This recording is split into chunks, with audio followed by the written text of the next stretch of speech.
Students, this is ममता मुंड। मैं आज आप लोगों को हिंदी व्याकरण के बारे में कुछ जानकारियाँ दूंगी। अपठित गद्यांश के बारे में हम कुछ सीखेंगे। मैं आशा करती हूँ कि आप लोग इस लॉकडाउन में थोड़ा बहुत कुछ जानकारी कुछ सीख भी लेंगे, कुछ पढ़ाई के बारे में कुछ सीखते रहे होंगे। तो आज हम अपठित गद्यांश के बारे में हिंदी व्याकरण का अपठित गद्यांश के बारे में कुछ सीखेंगे। कैसे हम अपठित गद्यांश में क्वेश्चन आंसर प्रश्न उत्तर कैसे लिखेंगे, ये सभी कक्षा के लिए उपयोगी है। सभी कक्षा के बच्चे इसको देखने से, इस वीडियो को उनको फायदा होगा। कक्षा 3 के बच्चे भी देख सकते हैं, 4, 5, 6, 7 सभी बच्चों के लिए अपठित गद्यांश सभी बच्चों के लिए क्वेश्चन में आता है। अपठित गद्यांश से क्वेश्चन में आता है। सभी कक्षा में बच्चे अपठित गद्यांश का क्वेश्चंस में उनको लिखेंगे।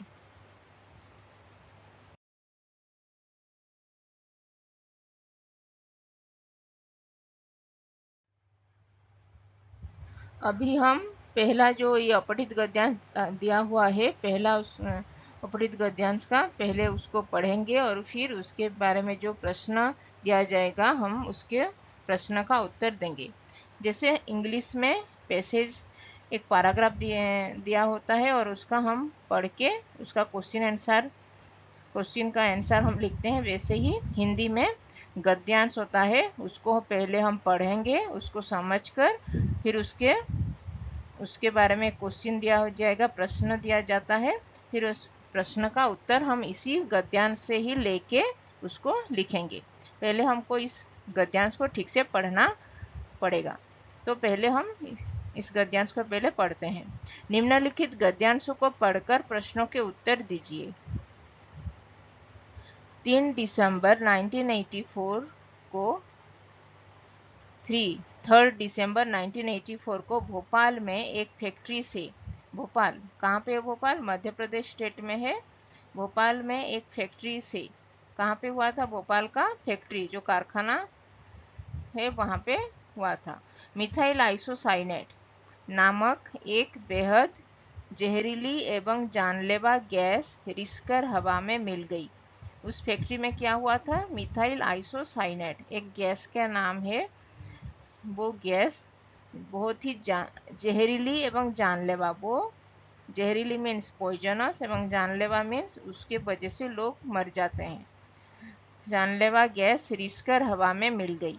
वो गैस बहुत जोर से फट गया। मिथाइल आइसोसाइनेट गैस फटकर हवा में मिल गई, एयर में वो मिक्स हो गया। उस गैस का रिसाव इतनी जल्दी हुआ, उस गैस इतना जल्दी फट गया कि फैक्ट्री के आसपास में उस लोकेलिटी के पास जो रहते थे लोग, रहने वाले लोग भाग भी नहीं सके। उसके आसपास जो फैक्ट्री के पास के लोग वहाँ पे रहते थे वो लोग भाग भी नहीं सके, कहाँ पे नहीं भी भाग सके। वैसे भी यह रात के समय हुआ था। वो रात के समय हुआ था तो सब लोग सोए हुए थे, तो इसके वजह से वो लोग नहीं भी भाग सके थे। इस जहरीली गैस की मात्रा इतनी अधिक थी कि लोगों को उसी समय सांस लेने में परेशानी होने लगी। उस जहरीली गैस मीन्स पॉइजनस गैस की मात्रा इतनी अधिक थी, वो इतनी ज़्यादा मात्रा में फटा था, इतना ज़्यादा क्वांटिटी में, मात्रा मीन्स क्वांटिटी, मात्रा में फटा था कि वो हवा फटकर हवा में मिला था। इतनी ज़्यादा मात्रा में वो हवा में जो एयर में मिल गया था, उसके वजह से उसी समय तुरंत ही इमीडिएटली उसी समय तुरंत ही उन लोगों को सांस लेने में, मतलब वो लोग ब्रीदिंग नहीं कर पाए, सांस लेने में प्रॉब्लम हुआ था उन लोगों को। लोगों ने वहां से भागना चाहा लेकिन भाग न सके और असमय मौत का शिकार बन गए। लोग ने जो ब्रीदिंग नहीं कर पा रहे थे, उसी समय जो फैक्ट्री में जो गैस का जो दुर्घटना घटी थी, वो जो गैस फटकर हवा में मिल गया था। उसके वजह से लोग वहाँ पे आसपास के लोग भागना चाह रहे थे, लेकिन वो भाग भी नहीं सके क्योंकि उन लोग को ब्रीदिंग नहीं कर पा रहे थे, और ब्रीदिंग नहीं कर पाने के वजह से वो लोग आगे भी बढ़ नहीं सके, भाग भी नहीं पाए और असमय मौत का शिकार बन गए और बहुत सारे वहाँ पे मर गए। लाखों लोग श्वसन तंत्र के बीमारियों का शिकार बन गए।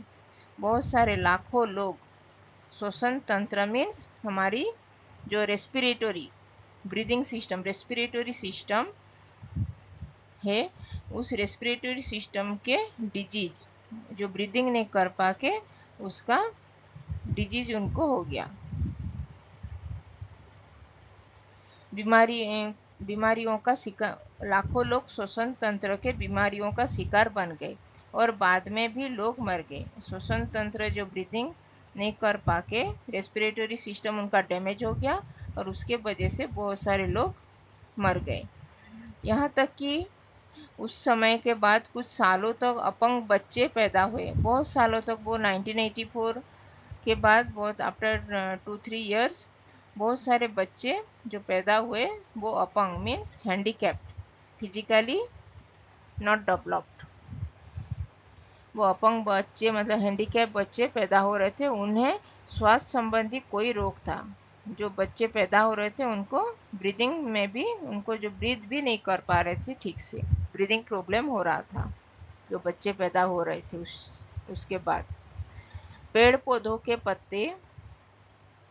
पत्ते काले होते गए और वे नष्ट हो गए।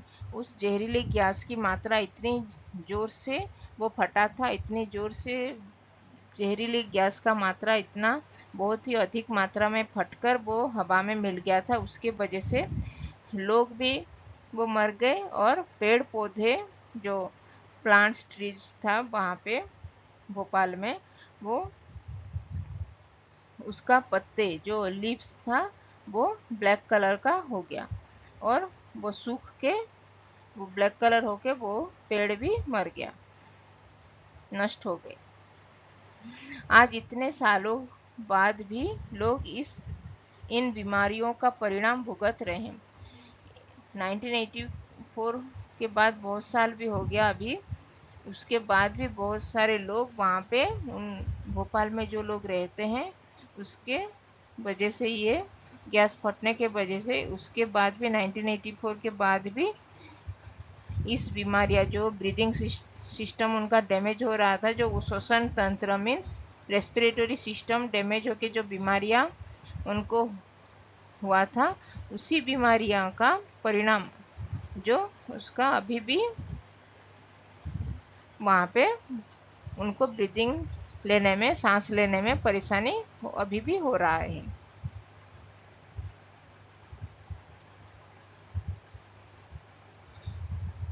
तो अभी हम इस गद्यांश को ठीक से पढ़ के उसका जो शब्द था, जो डिफ़िकल्ट वर्ड्स था, जो उसका मीनिंग्स भी हम जान गए और उसको जो सेंटेंस को भी हम पढ़ के समझ गए। अभी उसके बारे में हमको प्रश्न दिया जाएगा, अभी उसको हम प्रश्न का उत्तर इसी गद्यांश से लेके हम उसको लिखेंगे। यहाँ पे जो कीवर्ड्स था, पहले जो कठिन शब्द था उसका मीनिंग, शब्दार्थ हम पहले जान जाते हैं। भोपाल 1984 में, भोपाल मध्य प्रदेश का एक स्टेट है। फैक्ट्री मीन्स कारखाना। मिथाइल आइसोसाइनेट मीन्स एक नेम ऑफ ए गैस। नामक एक बेहद जहरीली मीन्स पॉइजनस। जानलेवा मीन्स पीपुल डाई, वो उसको वजह से लोग मर जाते हैं। गैस रिस्कर मीन्स वो फट गया और उसको हवा में मीन्स एयर में मिल गया था। उस गैस का रिसाव इतनी जल्दी हुआ, वो गैस फट के वो हवा में इतनी जल्दी मिल गया था, उसके वजह से वो आसपास मीन्स लोकेलिटी में, उस एरिया के अंदर जो लोग रहते थे, वैसे भी यह रात के समय हुआ था। इस जहरीली मीन्स पॉइजनस गैस, मात्रा मीन्स क्वांटिटी, इतनी अधिक था कि लोगों को उस समय सांस लेने मीन्स ब्रीदिंग प्रॉब्लम हुआ था, ब्रीथ नहीं कर पा रहे थे। वहाँ से भागना चाह रहे थे वो वहाँ से, लेकिन असमय मौत का शिकार बन गए। वो लोग मर गए वहाँ पे। मौत मीन्स डाई। लाखों लोग श्वसन तंत्र मीन रेस्पिरेटरी सिस्टम, बीमारी मीन्स डिजीज, रेस्पिरेटरी डिजीज उनको हुआ था और बाद में डिजीज होके वो लोग मर गए। यहाँ तक कि उस समय के बाद कुछ सालों तो अपंग बच्चे means handicap, physically not developed, उन्हें श्वास संबंधी ब्रीदिंग प्रॉब्लम हो रहा था। और पेड़ पौधे मीन्स प्लांट्स ट्रीज, उसके पत्ते लीव्स काले हो गए मीन्स ब्लैक कलर हो गए, और नष्ट हो गए मीन्स वो मर गया। वो पेड़ पौधे वो मर गए, वो डेड। नष्ट हो गए means that spoiled means dead. आज इतने सालों बाद, आफ्टर सो मेनी ईयर्स, इतने सालों बाद मीन्स आफ्टर मेनी ईयर्स, लोग इन बीमारी में डिजीज का परिणाम, उसका जो फलाफल जो उसके वजह से अभी भी वो लोग भुगत रहे हैं मीन्स उसको अभी भी कर रहे हैं, उस प्रॉब्लम को अभी भी वो लोग फेस कर रहे हैं।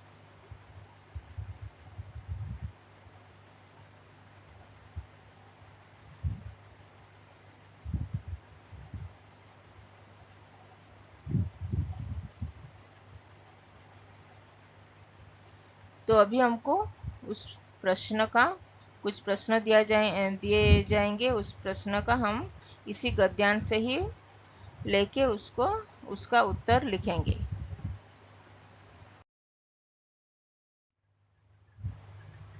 प्रश्नों के उत्तर दीजिए।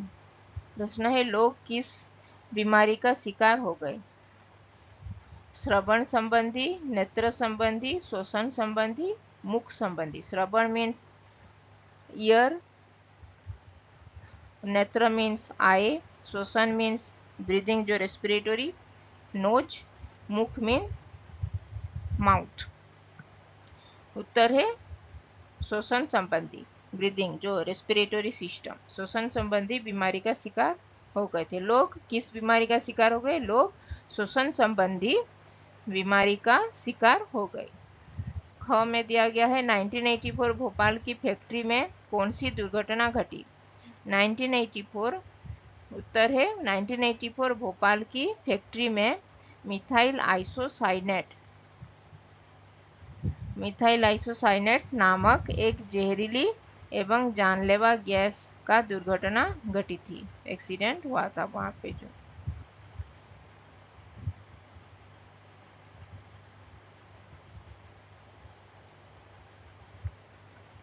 क ख हो गया। अभी हम नेक्स्ट क्वेश्चन का उत्तर, नेक्स्ट प्रश्न, परवर्ती प्रश्न का उत्तर लिखेंगे।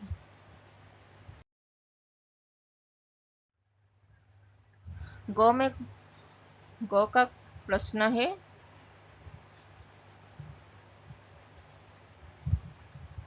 लोग चाहकर भी क्यों न भाग सके? उत्तर है, लोग चाहकर भी भाग न सके क्योंकि इस गैस का रिसाव इतनी जल्दी हुआ था और रात का समय हुआ था। घ में है, विज्ञान मनुष्य के लिए वरदान है या अभिशाप? इस विषय पर अपने विचार लिखिए। उत्तर है, विज्ञान मनुष्य के लिए एक वरदान है जब हम उसका सही प्रकार से उपयोग करते हैं, और कभी कभी यही विज्ञान अभिशाप भी बन जाता है जब हम उसका गलत प्रकार से उपयोग करते हैं। जैसे आज के ज़माना इंटरनेट का ज़माना है, हम उसको इंटरनेट को ठीक से यूज करेंगे तो हम उसका बहुत सारा हम जानकारी उपलब्धियाँ पाते हैं, नॉलेज बढ़ता है। लेकिन उसको अगर गलत इस्तेमाल करते हैं, जैसे कुछ गलत सीखने में, तो हम उसका परिणाम भी हमको भुगतना पड़ता है।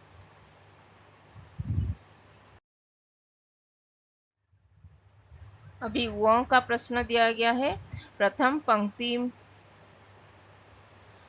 पंक्ति में गैस के लिए एक विशेषण लिखिए। विशेषण मीन्स एडजेक्टिव। गैस का विशेषण क्या था? जहरीली एवं जानलेवा। जहरीली एवं जानलेवा है गैस का विशेषण। Means adjective.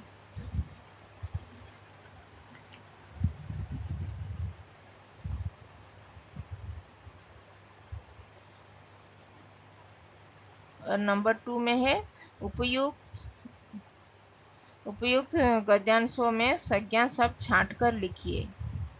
यहाँ पे जो गद्यांश हम पढ़े थे उसमें से संज्ञा शब्द, संज्ञा मीन्स नाउन, नाउन को हम लिखें, उसको निकाल के हमको लिखना है। संज्ञा शब्द नाउन को लिखना है।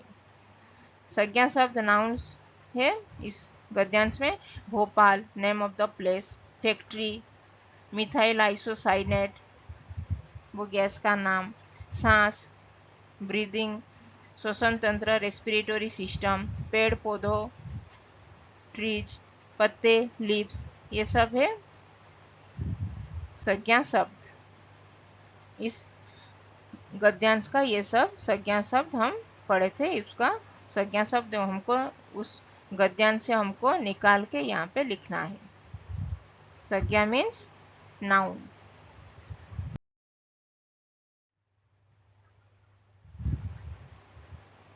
पहला अपठित गद्यांश का हम पढ़कर उसका प्रश्न उत्तर कर दिए। अभी दूसरा अपठित गद्यांश हमको दिया गया है। अब दूसरा अपठित गद्यांश को पढ़कर उसको समझेंगे और उसके बाद उसी प्रश्न का कुछ प्रश्न दिए जाएंगे।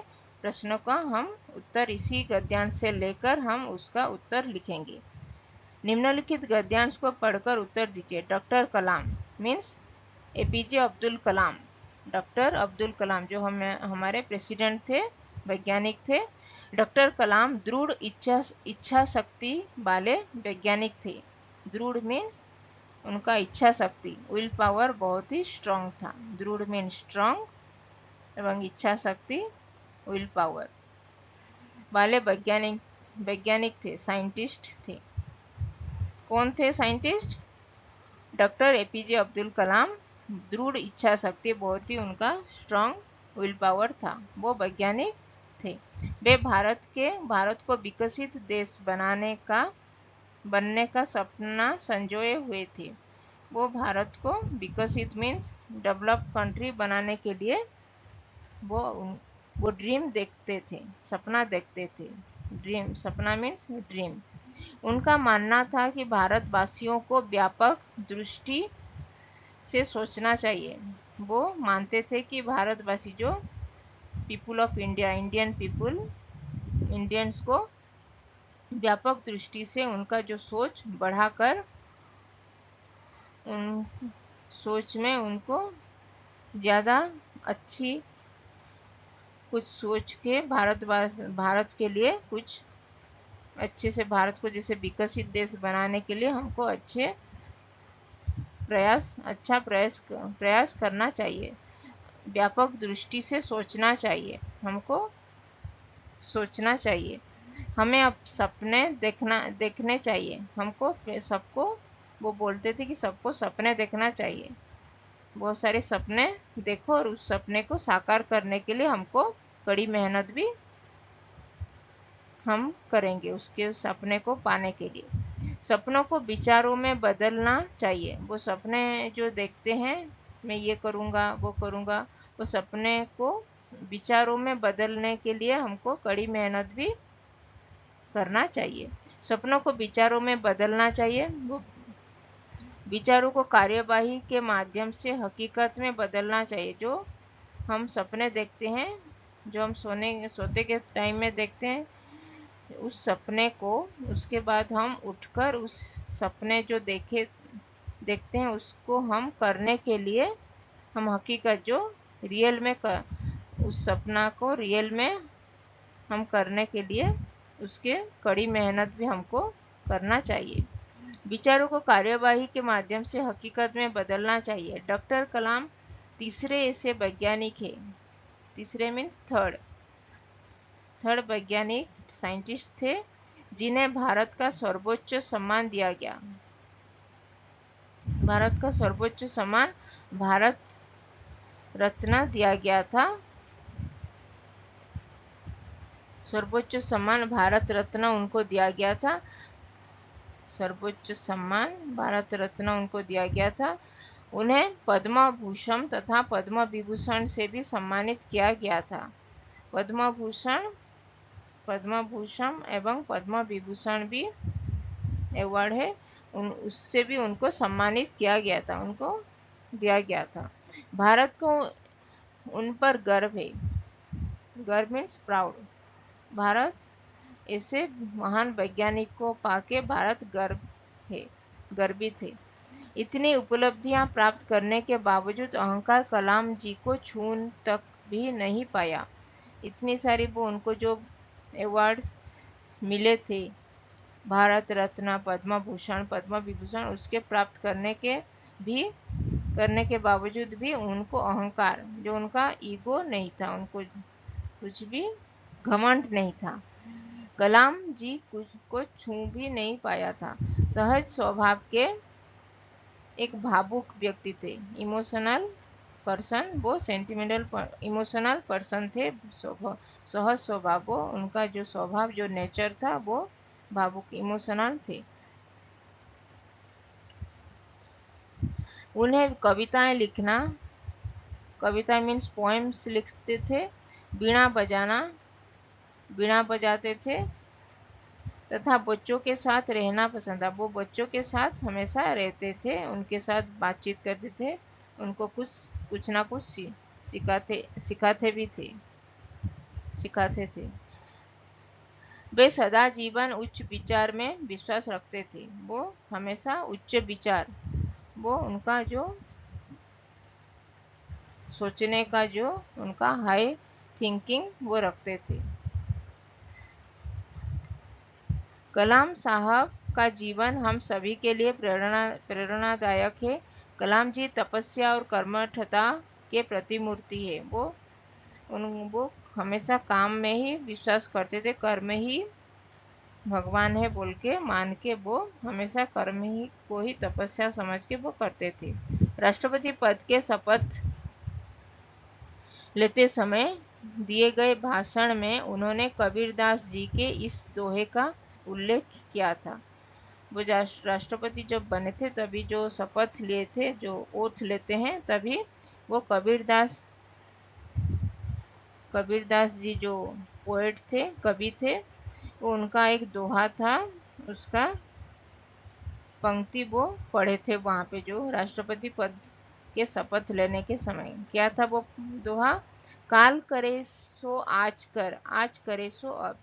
काल करे सो आज कर में कल को हमको रखना नहीं चाहिए, कल का काम अभी आज ही करना चाहिए, और आज का काम अभी तत्क्षणात ही हमको करना चाहिए। कल का काम आज करो और आज का काम अभी करो। उसी विचार के साथ वो हमेशा काम करते थे।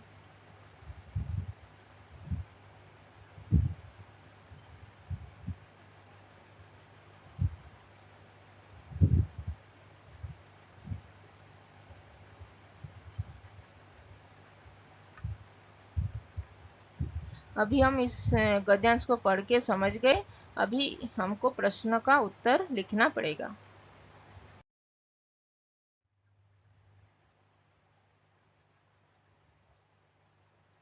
प्रश्नों के उत्तर दीजिए। क, डॉक्टर कलाम ने भारत को क्या बनाने का सपना देखा है? अल्प विकसित देश, पहला है अल्प विकसित देश, निर्मित देश, विकासशील देश। तो विकसित देश से उसका आंसर, तो उत्तर है 2 नंबर में जो है 2, विकसित देश।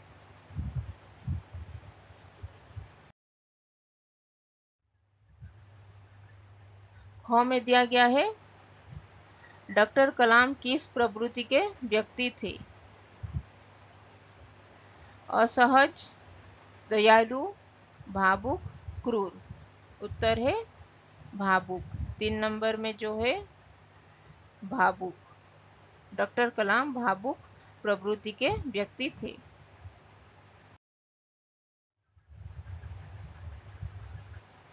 ग में दिया गया है, डॉक्टर कलाम एक दृढ़ इच्छा शक्ति वाले डैश थे। वैज्ञानिक, कलाकार, साहित्यकार, इनमें से कोई नहीं। डॉक्टर उत्तर है वैज्ञानिक। डॉक्टर कलाम एक दृढ़ इच्छा शक्ति वाले वैज्ञानिक थे।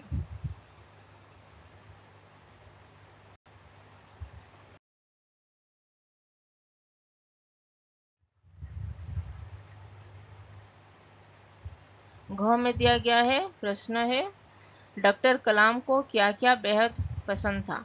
उत्तर है डॉक्टर कलाम को कविताएं लिखना, बीणा बजाना तथा बच्चों के साथ रहना बेहद पसंद था। वो में है डॉक्टर कलाम को किन किन सम्मानों से सम्मानित किया गया। उत्तर है डॉक्टर कलाम को भारत रत्न, पद्म भूषण तथा पद्म विभूषण सम्मानों से सम्मानित किया गया था।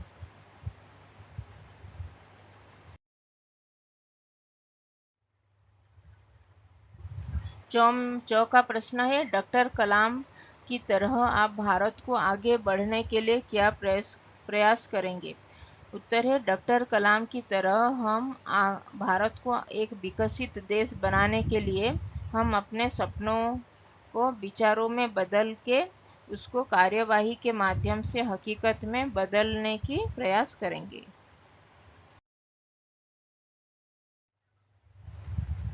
उपयुक्त गद्यांश से सर्वनाम शब्द छांटकर लिखिए। यहाँ पे जो गद्यांश शब्द पढ़े थे, सर्वनाम मीन्स प्रोनाउन को, उसी गद्यांश से प्रोनाउंस सर्वनाम को निकाल के हमको यहाँ पे लिखना है। सर्वनाम प्रोनाउन बे, उनका, हमें, जिन्हें, उन्हें, इतनी, हम, उन्होंने, इस, ये सब सर्वनाम है प्रोनाउंस। इसी गद्यांश में ये सब सर्वनाम हम पढ़े थे।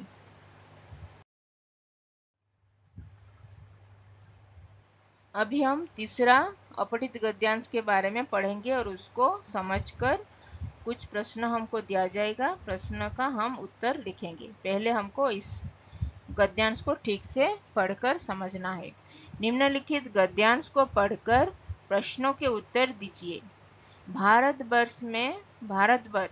भारतवर्ष अपनी शिल्पकला, चित्रकला और वास्तुकला के लिए पूरे विश्व में प्रसिद्ध है। आगरा में यमुना तट पर स्थित ताजमहल वास्तुकला के एक अद्भुत नमूना है। भारतवर्ष अपनी शिल्पकला, जो उसका आर्किटेक्चर, चित्रकला जो पेंटिंग्स, और वास्तु जो आर्किटेक्चर के लिए पूरे विश्व मीन्स वर्ल्ड में फेमस है। आगरा में यमुना तट पर स्थित ताजमहल वास्तुकला के एक अद्भुत नमूना है। आगरा में ताजमहल, आगरा में यमुना तट, यमुना रिवर के पास जो ताजमहल बना हुआ है, वो वास्तुकला जो उसका आर्किटेक्चर इतना अद्भुत है, बहुत ही अद्भुत है।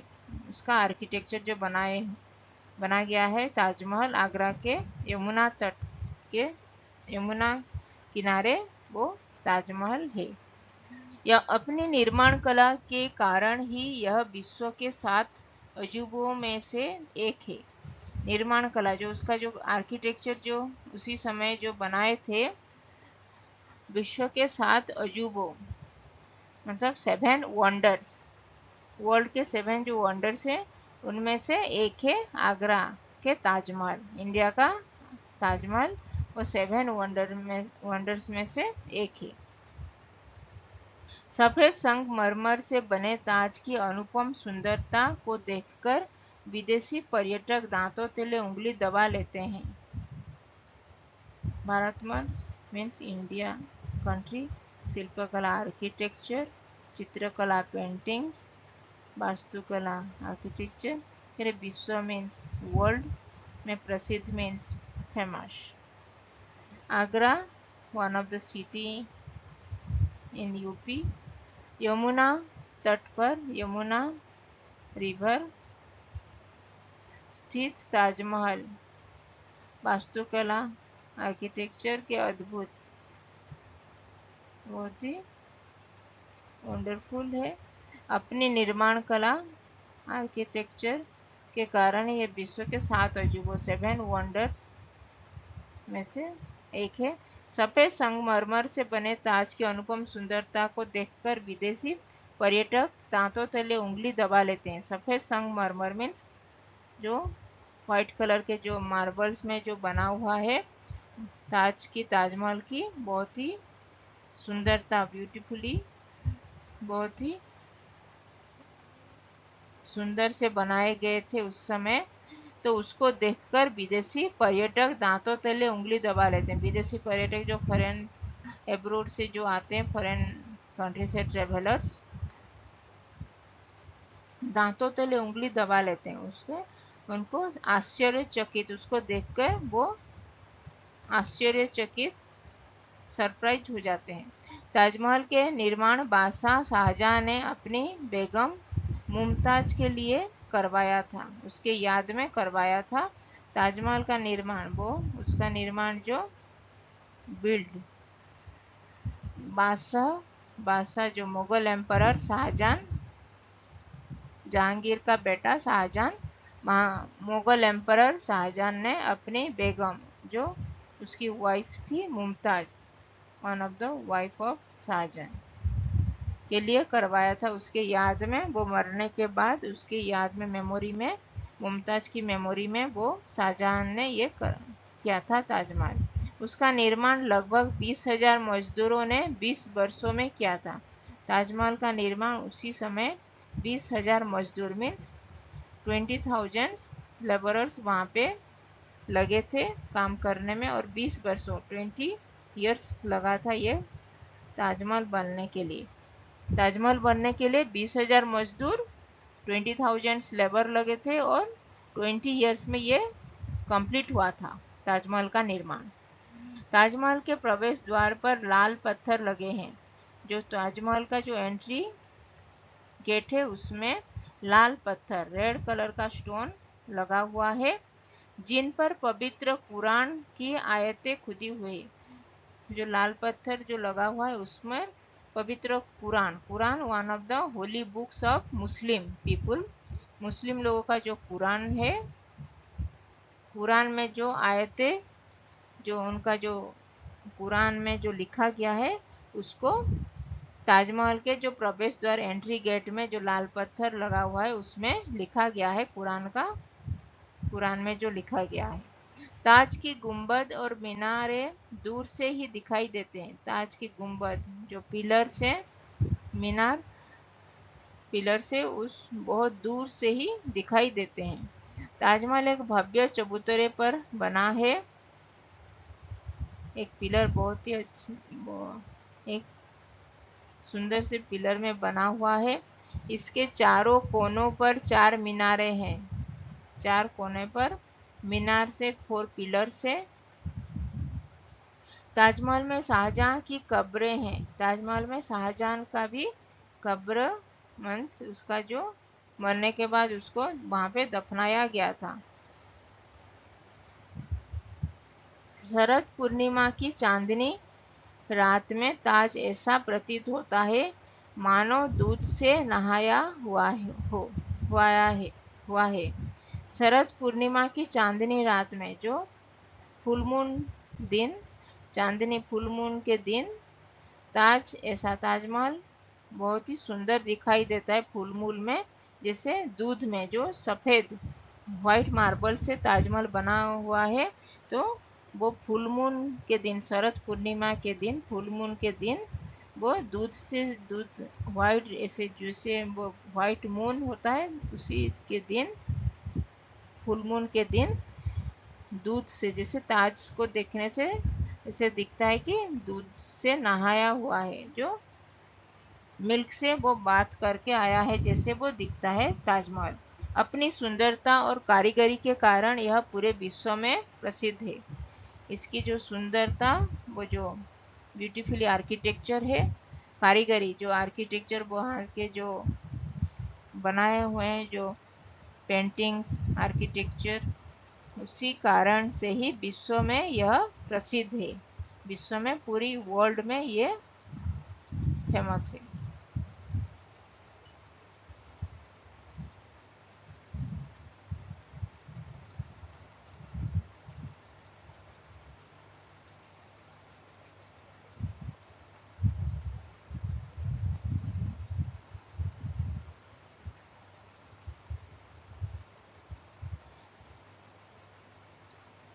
बच्चों अभी हम इसको कुछ प्रश्न हमको दिया जाएगा, उसी प्रश्नों का हम इसी गद्यांश अभी जो पढ़े थे इसी गद्यांश से ही हम उस प्रश्न का उत्तर ढूंढकर हमको उसी प्रश्न का उत्तर लिखेंगे।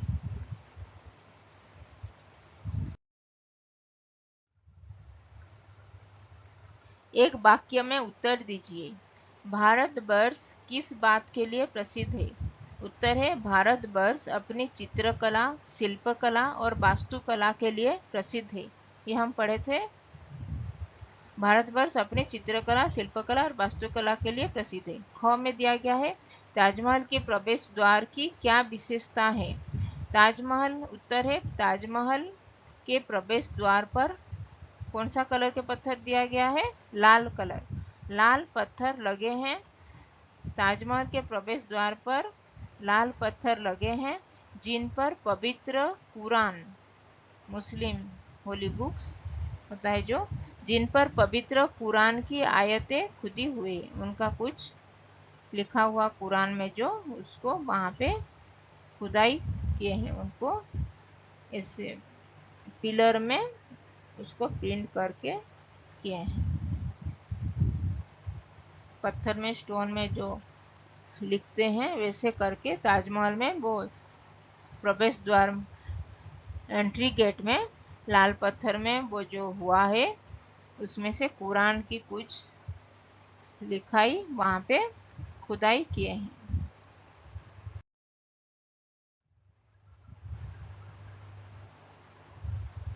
ग, गद्यांश में से एक मुहावरा ढूंढकर लिखे। क्या हम मुहावरा पढ़े थे इस गद्यांश में?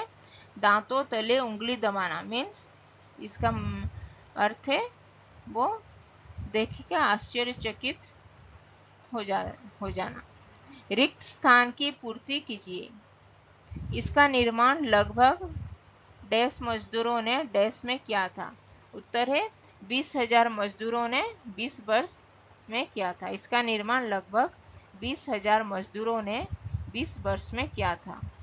ख, अपने डैश के कारण ही यह विश्व के डैश अजूबों में से एक है। अपने निर्माण कला के कारण ही यह विश्व के 7 अजूबों में से एक है।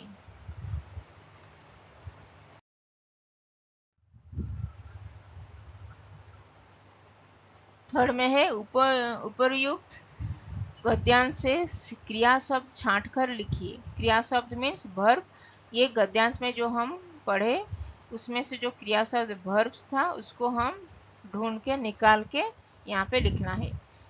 उत्तर है क्रिया शब्द वर्ब है, प्रसिद्ध है, नमूना है, लेते हैं, करवाया था, किया था, लगे हैं, हुई है, दिखाई देते हैं, बना है, होता है, हुआ है।